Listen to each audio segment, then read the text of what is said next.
Money Matters TV. I'm Audrey Greenberg, host of today's show and founder of the Center for Breakthrough Medicines. Today, my co-host is Dan White, president and CEO of Daniel White and Associates. Hey, Dan, how's it going? Good, Audrey. How about yourself? It's going well. I'm so happy to be hosting the show with you today. I know we haven't hosted together before, and so I'm so interested to learn about what you do in your background and how the audience can potentially be helped by some of your advice. Well, that's what we're here to talk about. So I think we can give them some good pointers. Yeah, exactly. So can you tell us a little bit about Medicare coverage and LTC needs such as nursing home stays and at-home care? Look, the population is aging. I'm in the sandwich generation. I've got my mom that I'm taking care of, and I've got my young kids that I'm taking care of, and all of this can get expensive. So what can one do to get in front of some of this stuff, and how can we work with Medicare to help us? Yeah, our practice is geared to people that are near retirement. So we're dealing with the 55 plus age group, and long-term care is going to be a need probably for 2/3 of these people. So the question is, there's a lot of people are under the misconception that Medicare actually will cover long-term care, and that unfortunately is a misnomer. Most nursing home care is custodial care, and Medicare does not cover custodial care. So what we try to get people to think of, the other thing you're running into is with the traditional LTC policies, what we're seeing is they were mispriced and people are facing a lot of rate increases. So it seems like every year they're getting a rate increase. Some premiums might have doubled in the last 5 to 6 years. So they have the option of either paying more money or reducing coverage for the same cost. So how we've been able to kind of pivot around that is there's products today, could be annuity products or life insurance products, where you put in a lump sum of money, say $200,000. And if you can pass some health questions, there's about 5 or 6 questions, you might get a tripler. Your 200 might buy you 600,000 of long-term care benefit. The other objection we hear with traditional long-term care policies is if you don't go into a nursing home, then you paid all this money for the program and you never used it. Well, that's what insurance is. But this gets around that because the 200,000 that you put in, it's an annuity product and you're actually naming a beneficiary. So if you never use it for long-term care, then the 200,000 plus some interest is going to pass on to beneficiaries. Oh, that's a good strategy. Very interesting. And anyone can do it? Yeah, it's like I said, there's about 5 or 6 health questions to get that triple long-term care benefit. So obviously, if you the sad part is if people are looking for long-term care, then it probably means they probably can't get it. Interesting. Yeah, it's too late. They run it through their number cruncher Excel spreadsheet and it doesn't work out anymore. Okay, so get early. Early is important, I guess. Yes, look at it sooner rather than later. Got it. So now let's talk about Social Security claiming strategies. And how do you go about strategically maximizing that payout? And how does that all work?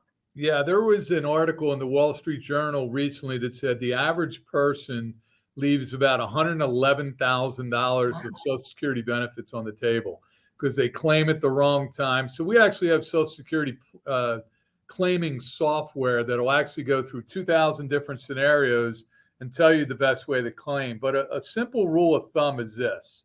With a married couple, you try to maximize the higher of the two benefits.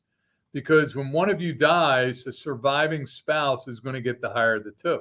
So a lot of times we'll have one spouse that has either a little bit higher benefit or a significantly higher benefit. That's the one you want to try to hold off until 70. From full retirement age until the age of 70, you're earning 8% deferred credits on your Social Security benefit. And the difference between claiming at the earliest age of 62 and holding off till 70, it's about 77% more of a monthly benefit. So we never tell both spouses to hold off until 70 because, quite frankly, nobody wants to have the best walker in the neighborhood at the age of 85. So we want to maximize one of the two. So the larger the two benefits, you try to maximize. The lower the two, you can take whenever you want, but if you take it before full retirement age, you're going to be subject to an earnings test. And if you make more than about $22,000 a year this year, for every $2 you go over that, they're going to take away $1 of Social Security. So it doesn't really pay you to do that unless you're not working. If you're not working, there's no earnings test involved. Interesting. So how are you involved in that? So if I want to go through this analysis, you send me this. Are you working with me on what to do with the funds once I receive them, or how do you make No, money? this is just, again, when we're dealing with retirement planning. So Social Security is a big piece of the retirement income plan. So if you're working with an advisor that's not giving you any advice on Social Security, then they're missing a big part of the plan, So we don't get paid to give Social Security advice, but it is part of our service that we do for people to try and craft that income plan for them in retirement. Got it. So another thing I think about, I'm about 50, and I'm always thinking about sort of how I maximize retirement. But also what's interesting is this whole concept of Roth IRA or Roth 401k, regular 401k, and how I optimize that strategy to potentially lower my taxes, right, in future years. And so what are some strategies really that someone can consider to think about their lowering their tax bill now, right, now that I'm 50, and then maybe later once I'm not working anymore? Yeah, I mean, there's a couple things. I mean, you hit the nail on the head. I mean, which way do you go? The traditional contributions to IRAs and 401ks, you are getting the tax deduction today. So if you're in a high income bracket today, you might need that deduction today because you may be in a lower bracket in retirement. Okay. So it really depends on where you're at now. For younger people, I say automatically, if you have Roth capability inside your company retirement plan, by all means, if you're in a low bracket, put everything as much as possible into a Roth. For people that are mid-level, upper-level management and they're earning a high income today, they probably ought to be maximizing the pre-tax capability. We always like to think we're going to be in a lower bracket in retirement. That's not always the case. And then the elephant in the room is with the government being $31.5 trillion in the hole. Yeah. Where do we think tax rates are going to go? I mean, they've got to go up. So that's the thing. How high are they going to go up? If they stay relatively where they are now, I would say most people may be in a lower bracket in retirement, but that's not always the case. But I think strategies you can use, try to by all means, max out the workplace plans. I mean, April 15th is right around the corner. If you're eligible, you can still contribute to an IRA. For 2022, the max was $6,000, unless you're 50 or older, $1,000 catch up. But you got to be taking advantage of all the opportunities the government is giving you through workplace plans. And then there's other strategies. I mean, the standard deduction is so high right now. A lot of people don't even get to itemize their deductions. So if you're charitably inclined, maybe you bunch 2 years into one. And that might put you where you can take advantage of that, because with the standard deduction, most people don't even get the charitable deduction anymore. Right. That's a good point. So I think we do have an audience question that Rachel Young of Wayne wants to know if you could suggest some good ETFs for dividends that she would consider buying in the future. Yeah, we're hearing a lot about the dividend-paying stocks because the market has been as volatile as it has been. And I reached out to one of our investment advisor reps here at Dan White & Associates, Andrew Wood, and he came up with the Pacer Global Cash Cow Dividend ETF. The symbol is GCAL. And they go through this screening process that they do. They narrow it down to the top 100 companies with highest free cash flow and highest dividend yield. That ETF right now, it's got a dividend yield of 7.7%, which is it's pretty darn good. So that would be one that we would recommend if somebody's looking for an ETF for dividends. Again, the symbol is GCAL, and it stands for the Pacer Global Cash Dividend ETF. Okay, good. Well, that's great. If you out there want to submit a question to Money Matters, here's how you do it. You can have your questions answered on Money Matters. Please go to our website, money-matterstv.com. On our homepage, click on the banner on the right that says, Send us your questions. While you're on our website, you can find information about our host and guests, as well as show notes and links about this show and past shows. Money Matters is also available as a podcast on iTunes and Stitcher, so you can listen to Money Matters while you're on the go. That website address, again, is money, MONEY, -matters, MATTERS, TV.com. Thank you so much. So with that, we give a warm welcome to Joslyn Ewart. A welcome to Money Matters TV. Thank you so much. Joslyn is a board member at the Forum of Executive Women, and I'm very interested in the subject matter as a member of the forum, and so pleased to have you on the show. So welcome, Joslyn, and please tell us a little bit about the forum, and also I know you have a regular full-time job, how maybe you got into the board position at the forum and what led you there through your normal career, we'll call it. Yeah, good questions. Thank you so much, first of all, for welcoming me to the show during Women's History Month, a very auspicious time to be on this show and talking about issues that matter to women, especially financial issues that matter to women. I own an investment management and wealth planning firm. I started in financial services as a second career, but way back now in the early 2000s, and brought on a business partner in 2015, Mackenzie Frankel. Our firm is Entrust Financial. We are a completely independent registered investment advisor firm. We do business as fee-only planners and do holistic management, which we have found over time is very, very helpful to people in terms of achieving their long-term goals. And of course, this kind of work led me to being very interested in being a member of the Forum of Executive Women, which is the premier executive group for executive women professionals in the Philadelphia region and beyond. We have members that are beyond our Philadelphia region. And what interested me is the work that the forum does in terms of trying to have a positive impact on the community, not just for women, but really for the entire regional area. And I have so much respect for these women and for the contribution that they're making that benefits all of us. Fantastic. Well, thank you so much for that wonderful introduction. Can you give a little bit of knowledge in terms of your forum position, in terms of what is causing women to leave the workforce? It's been the period of the great breakup, I think McKinsey called it in their annual review of women in the workforce. What is causing women to leave the workforce right now, and what happened during COVID? Well, those are some really interesting questions. And as I mentioned, the Forum of Executive Women does want to make a positive impact on the community. So a number of years ago, it was really about a year or so before the pandemic, they decided that it was time to launch a pay equity committee to study what was really going on in our region with respect to women and underrepresented groups, not just women, but underrepresented groups. You know, how much equity had we been able to achieve, really, even in the 21st century? There's one facet, which is the legal environment, and then there's the facet of, you know, are these rules and regs being followed, or is it kind of business as usual because people kind of don't get around to making changes?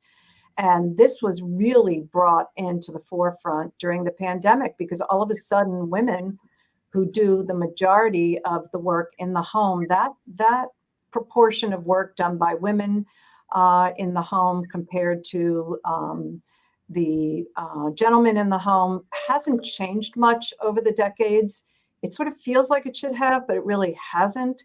So all of a sudden, here we are with the pandemic, and women not only have their normal amount of domestic duties and maybe are now negotiating remote work responsibilities, but now they have children in the home who are supposed to be online doing educational work all day long. It was literally overwhelming.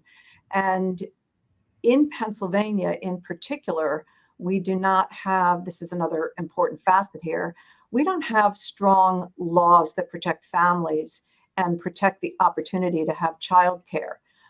So what happened during the pandemic, which really drove so many women out of the workforce, especially at the lower to mid-level of working women, was the need for someone to be there to make sure that their children were protected, were going to school online, and just taking care of all the other details that have to be done to keep life going.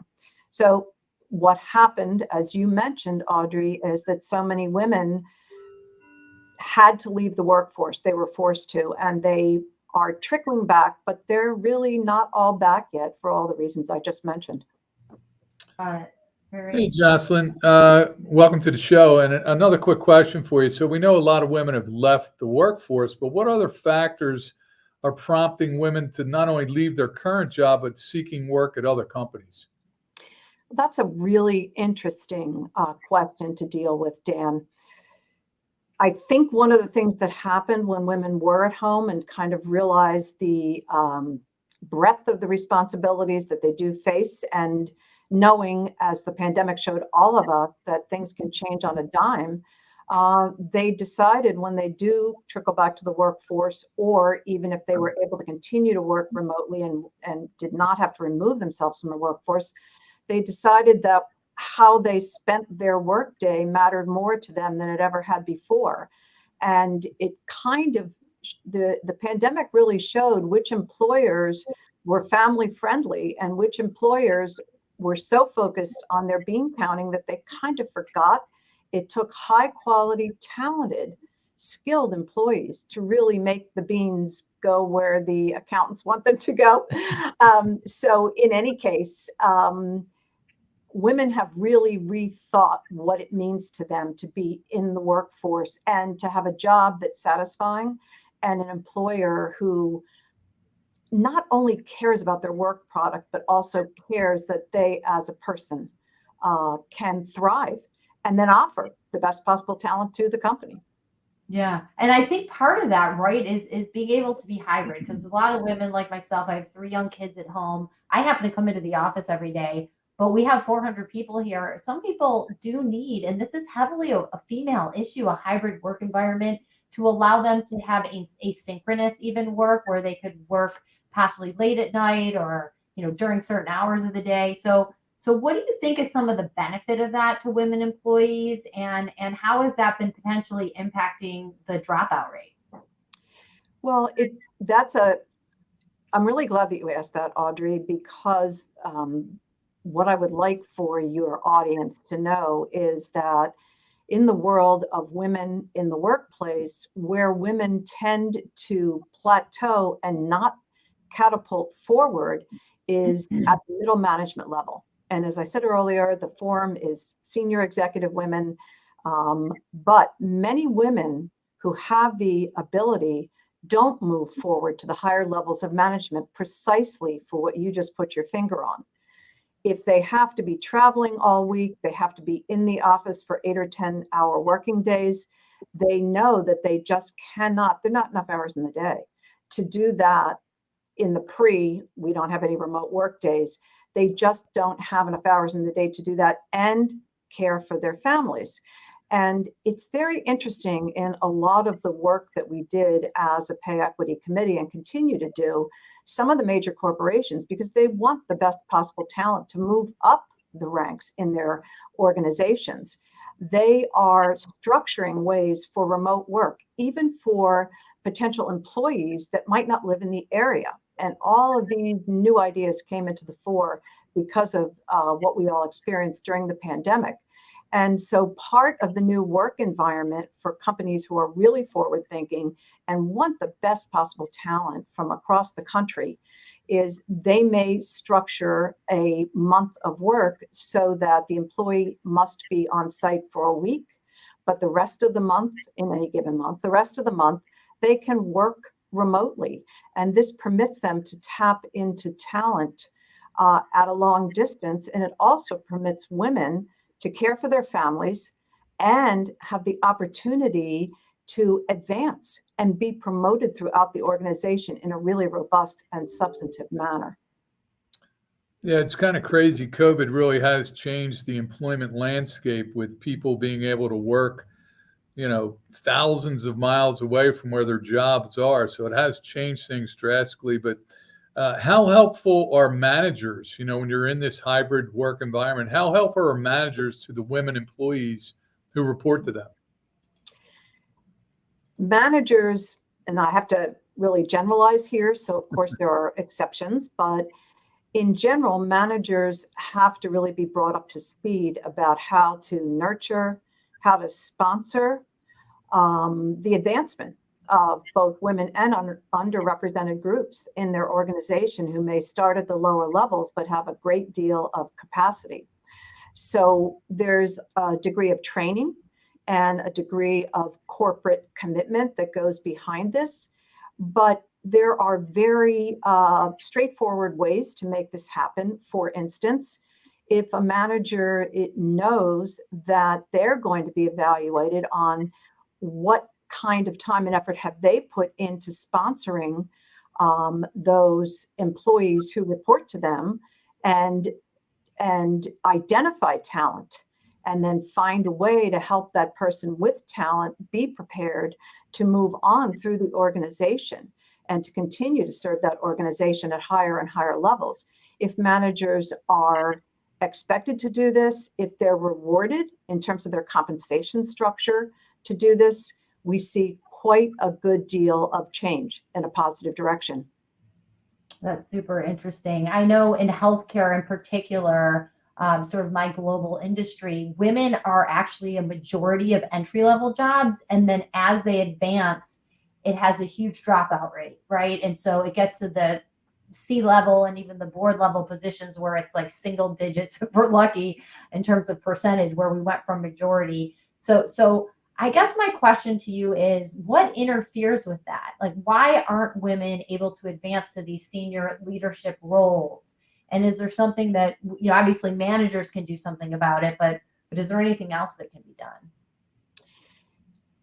The first thing that comes to my mind is that the companies, and we showcase a number of local companies, Children's Hospital was one, Hamilton Lane was one, and we also showcase the analytical work of David Anderson from Villanova University in our Level Up Playbook and Pay Parity report that we published at the forum last year for the first time, and we're going to make updates to that report every year. It showcases best practices in the region. It has very specific strategies for what corporations can do. And what's fascinating is a lot of these strategies to move the needle and to really develop talent that's already interested in the organization and has already proved itself are not really that difficult.